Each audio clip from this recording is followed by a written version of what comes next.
Hey guys, welcome to Excellence Academy. So guys, in this video we are going to continue with our code of civil procedure and we will be discussing today what is means profit. Means profit क्या होता है, ठीक है? तो देखिए guys, means profit section 2 clause 12 में define है CPC में, सेक्शन 2 क्लॉज 12, ठीक है? और मीन्स प्रॉफिट की डेफिनेशन जो शुरू होती है वो कुछ ऐसे है कि means profit of property means, यानी कि मीन्स प्रॉफिट किस चीज़ के होते हैं, हमेशा प्रॉपर्टी के होते हैं। तो यहाँ पे क्वेश्चन उठता है किस टाइप की प्रॉपर्टी, मूवेबल प्रॉपर्टी की इमूवेबल प्रॉपर्टी, ठीक? तो ध्यान रखने वाली बात यह है कि मीन्स प्रॉफिट दोनों प्रॉपर्टी से आते हैं, हमारी इमूवेबल प्रॉपर्टी से भी आते हैं और मूवेबल प्रॉपर्टी से भी आते हैं। तो जो प्रॉपर्टी टर्म यूज हुआ है उसका मतलब है मूवेबल प्रॉपर्टी भी और इमूवेबल प्रॉपर्टी भी। तो means profit of property means profits which the person in wrongful possession has actually received or might have with ordinary diligence received therefrom together with interest on such profit, ठीक? But shall not include, आगे की definition अभी हम लोग छोड़ते हैं, हम लोग लास्ट में पढ़ेंगे। क्या चीज़ है सबसे पहले? Means profit of property means the profit which the person in wrongful possession। हम लोगों को यहाँ पे समझने वाली बात है रॉन्गफुल पोजीशन क्या होता है। देखिए, ध्यान देने वाली बात यह है कि यहाँ पे रॉन्गफुल पोजीशन वर्ड यूज हुआ है, रॉन्गफुल, ना कि इलीगल। इलीगल अगर टर्म यूज होता तो फिर इसका थोड़ा सा स्कोप थोड़ा सा कम हो जाता, क्योंकि इलीगल मीन्स पोजीशन जो कि किसी लॉ के वॉयलेशन में आया हो, इलीगल पोजीशन होता हो। अगर किसी लॉ के वॉयलेशन में आया तो ही हम लोग मीन्स प्रॉफिट में उसे कवर कर पाते हैं। लेकिन क्या हुआ, लेजिस्लेचर ने क्या करा, यहाँ पे इलीगल वर्ड ना यूज करके रॉन्गफुल वर्ड यूज करा है। तो रॉन्गफुल वर्ड यूज करने से हमारा स्कोप थोड़ा सा वाइडर हो गया है। इसमें रॉन्गफुल में इलीगल तो ऑलरेडी इंक्लूडेड है, इसके अलावा भी कई सारे रॉन्ग्स आ जाते हैं, ठीक? तो ध्यान देने वाली बात है कि यहाँ पे इलीगल वर्ड यूज नहीं है, सिर्फ रॉन्गफुल वर्ड है। तो means profit of property means profits which a person in wrongful position has actually received or might have received with ordinary diligence together with interest on such profits। तीन चीजें हैं। सबसे पहली बात, the profits which the person has actually received, ऐसे profit जो उस wrongful possessor ने actually रिसीव कर लिए हैं वो मीन्स प्रॉफिट में आएंगे, जो उसने एक्चुअली रिसीव कर लिए हैं। जैसे अगर हम लोग माने एक एग्जाम्पल लें कि wrongful possession अगर किसी फ्लैट का है और फ्लैट पे किसी का रॉन्गफुल पोजीशन है, मान लीजिए हम लोग ए पर्सन का अगर रॉन्गफुल पोजीशन है, तो अगर वहां पे कोई टेनेंट है तो उससे जो रेंट वो ले रहा है बी, तो वो कौन से प्रॉफिट है? वो प्रॉफिट ऐसे हुए जो रॉन्गफुल पोजीशन एक्चुअली रिसीव कर रहा है, ठीक? तो ये मीन्स प्रॉफिट हुआ, profit which the person in wrongful position has actually received, उसने एक्चुअली रिसीव करा है वहां से रेंट और वो रॉन्गफुल पोजेसर है, तो ये मीन्स प्रॉफिट हो गया। सेकेंड चीज क्या है?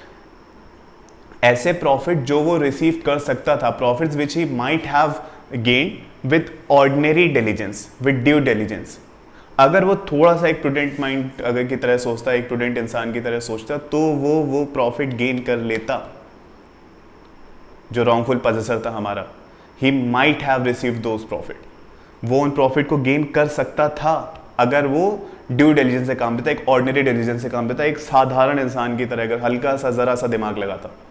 जैसे कि हम लोग सेम एग्जाम्पल की बात करते हैं, रॉन्गफुल पोजीशन था एक इंसान का एक फ्लैट के ऊपर, वहाँ पे टेनेंट रह रहे थे, अब वो उनसे रेंट नहीं ले रहा है और ना ही वो राइटफुल ओनर को लेने दे रहा है, ठीक है? तो ये बेनिफिट उसने एक्चुअली तो लिए नहीं, लेकिन ही might have received those profit with ordinary diligence, वो ये प्रॉफिट रिसीव कर सकता था, ठीक? कौन कौन से प्रॉफिट हो गए? जो उसने एक्चुअली रिसीव करे, उसने रेंट अगर ले लिया है। Second, with he might have receive with ordinary diligence, जो वो रिसीव कर सकता था ऑर्डिनरी डिलीजेंस से। इसका एक एग्जांपल और हो गया, जैसे किसी इंसान का रॉन्गफुल पोजीशन है एक फील्ड, खेत वगैरह पे, और वहाँ पे फसल जो क्रॉप्स हैं हमारी वो ग्रो कर गई हैं, वो फसल है वहाँ पे, उनकी कटाई का टाइम है, उसने नहीं काटा और वो लगे लगे खराब हो गई, ठीक? तो ये भी मीन्स प्रॉफिट में आएगा। अगर एक ऑर्डिनरी इंसान होता तो वहां पे उस फसल को काट लेता, उसने नहीं काटा, उसने एक्चुअली कोई बेनिफिट नहीं लिया है, लेकिन ये एक ड्यू डिलिजेंस से अगर काम लेता वो, तो इस प्रॉफिट को भी वो ले सकता था। ठीक है, तो कौन कौन से प्रॉफिट हो गए, which he actually receive, with he might have received with ordinary diligence, और लास्ट हमारा क्या होता है, together with interest on such profit. मतलब सिर्फ ये दोनों बेनिफिट ही उसे नहीं मिलेंगे जो उसने एक्चुअली ले लिए हैं और जो ले सकता था, इंटरेस्ट भी इसके साथ उसे देना होगा। मींस प्रॉफिट इंटरेस्ट भी कवर करता है। इंटरेस्ट कितना होगा, क्या होगा, ये तो कोर्ट डिसाइड करेगी, लेकिन जो ध्यान देने वाली बात है कि मींस प्रॉफिट क्या क्या होते हैं। मींस प्रॉफिट जो प्रॉफिट होता है जो रॉन्गफुल पोजीशन ने एक्चुअली रिसीव करें, जो वो रिसीव कर सकता था ऑर्डिनरी डिलीजेंस से, together with interest on such profit.